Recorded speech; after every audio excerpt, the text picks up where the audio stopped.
Hi, and welcome to the podcast, the Home Expo Podcast, where we talk about everything about the home from top to bottom, inside and out, and what you can do to improve your home, maybe clean it out or create a new space for you and your family and your friends. And if you're working from home, make it a little bit more cozy. And today on this episode, we have Meredith Munger from ADU Loans. And Meredith, would you like to introduce yourself and tell us a little bit about what you do?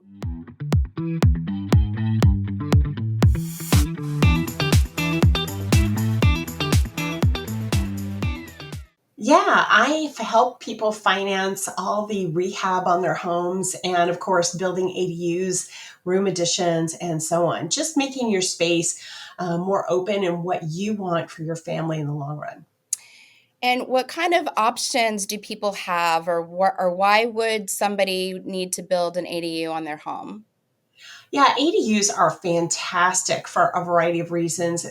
First of all, the return on investment, the sheer rental income that you can get from ADUs. A lot of people are using them to finance their retirement, to create extra income as a side hustle, basically putting your house to work for you. To give you an example, a typical ADU, like a one-bedroom, single-story, might cost $200,000 in most parts. Closer in the city of the Bay Area, it's closer to 300,000. But the rents, I know, but that every $200,000 ADU costs $1,200 a month.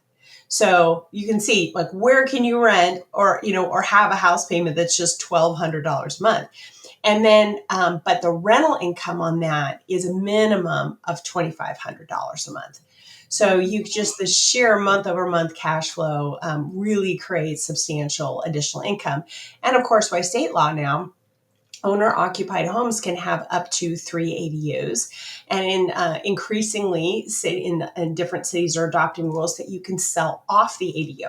So imagine if you build a $200,000 ADU or a $300,000 ADU, what would you sell that for? Oh, wow. Yeah, exactly. City of LA, you can build a two-bedroom, one bath ADU for $250,000, and that would sell for $750,000. So, What? Wait, yeah, wait, wait, wait. In LA is like one of the most expensive places on earth.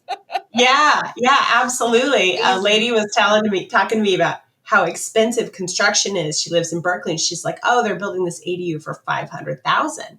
And they said, "Well, Mm. where can you buy a 2 or 3 bedroom house for $500,000 in Berkeley? It doesn't exist." And the monthly Yeah. payment on that is about $3,000 a month. And she's like, Mhm. "Oh, like that's amazing, Oh my God. right?" So people would get a So loan and then they would pay on that loan of like $1,200, but then they could rent it out for twice as much. And that's how they would cover their mortgage payment plus make extra income. Is that correct? yeah, Okay. yeah.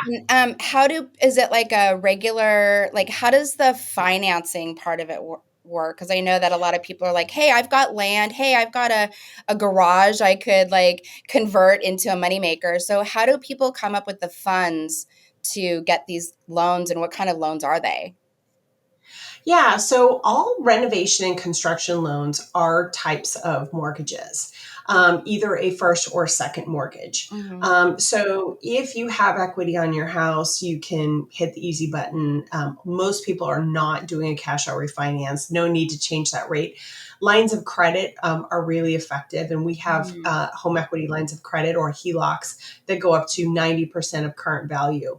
Oh, But we also specialize in renovation and construction loans, what's different about those is they're based on the future appraised value. So mm, quite literally, if you just bought your house, you have no equity, that's okay. We can do something called a renovation loan. hmm. We send the appraiser out with the pretty architectural designs and the floor plan, and he says, "Oh, I see what you're going to build. When Hmm. it's done, it's going to be worth this much more." And that's the number we base the loan on. And we can also factor in future rental income. So it's really creative stuff that most banks and credit unions don't do.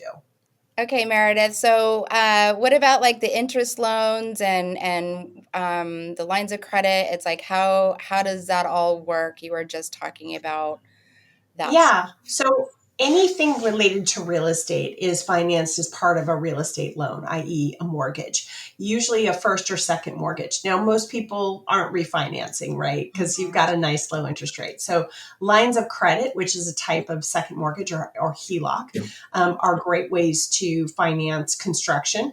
And what I love about them for construction is it's like a credit card on your house. You only pay on what you use. But we do specialize in construction renovation loans. Those are still a type of first or second mortgage. But what's different is that we base the loan on future value. Quite literally, we send the appraiser out with the pretty architectural designs and the floor plan, and he says, "Oh, I see what you're going to build. Mhm. When you're done, the house is worth more." And that's what we base the loan on. It's really creative stuff that most banks and credit unions don't do.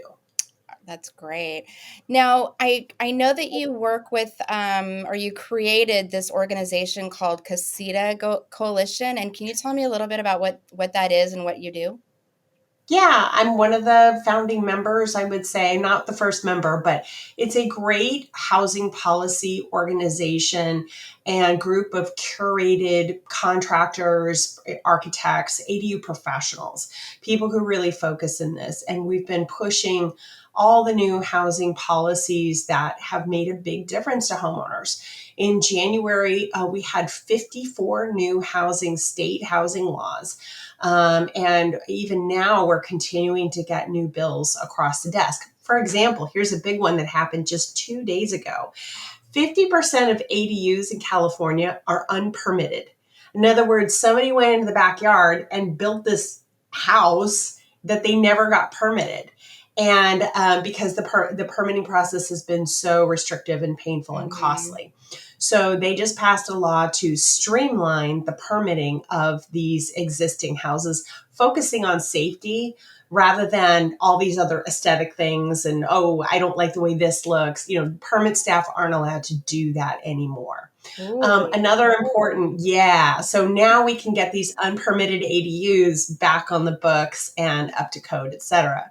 wow. Another big one is we would have inspectors walk through property, and they'd say, "Oh, that ADU looks great, but what's going on over there? Like, you need to change this about your Mhm. house." And then all of a sudden, you have $100,000 in costs that the inspector just tossed on you. That's not allowed anymore. And Okay. the most important law this year is AB 1033, which allows you to sell off the ADU as if it were a house. It's really, really cool. And what we know from data in other states Mhm. is that 50% of ADUs are sold off, usually to family members, usually Right. to an adult kid or grandma or Mhm. somebody like that, Mhm. somebody you usually know. But it gives you greater power and flexibility to make your property work for you. Yeah, and also that generational wealth. I mean, people who are choosing to get out of college, it's like their college debt is more than a down payment for a house. And so, how is everybody going to afford to buy a house, especially with some of these investors that are buying houses and then renting them out? There's no Right. inventory for even the affordable houses to be purchased. So, being able to Yeah. even just not sell an ADU to a family member, but just somebody that is looking to buy a house. I mean, that is amazing about this. I mean, this housing crisis is just out of control. And I think that, and people are downsizing too and traveling more, and we don't really need a lot of space anymore. So, Yeah. so what do you think about like there's a lot of land that is out there for developers, for investments. Do you see any type of like ADU, or could you buy a piece of land and just put a bunch of ADUs on it? Is that possible? Yes, there is. It depends on the zoning, but those are called construction to permanent loans, where Hmm. you buy the lot and put the construction budget all in one mortgage. And Hmm. you can do it. We have down payment assistance programs as well that you can do it with a zero down payment. So a lot of my first time home buyers even have pivoted to construction to permanent properties. We can build up to 4 units. Technically they're not ADUs technically, but it's really a however you label the zoning, the unit is the unit. The house that you want to build is the house you want to build. So you don't want to worry too much about the zoning, but yeah, it's really exciting to see that. We're Yeah. also seeing the growth in tiny home villages, Yes. um, so that's been super fun too. And so you're able to do financing for tiny homes, and is that tiny homes on wheels, or is it just tiny homes on foundation? Tiny homes on foundations overwhelmingly.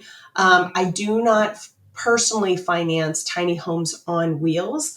However, if you have an existing property and you have equity, it's much cheaper to finance that with one of my HELOCs than Mhm. it would be with financing for tiny homes.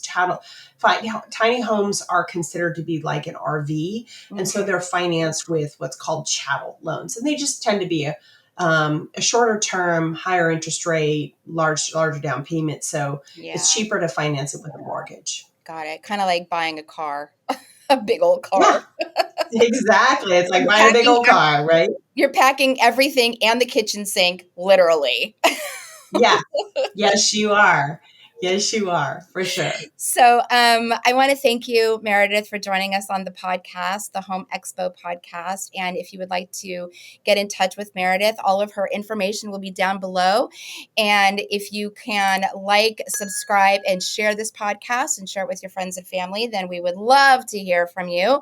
And thank you again, Meredith, for joining us. Thank you. Can't wait for the show. Bye.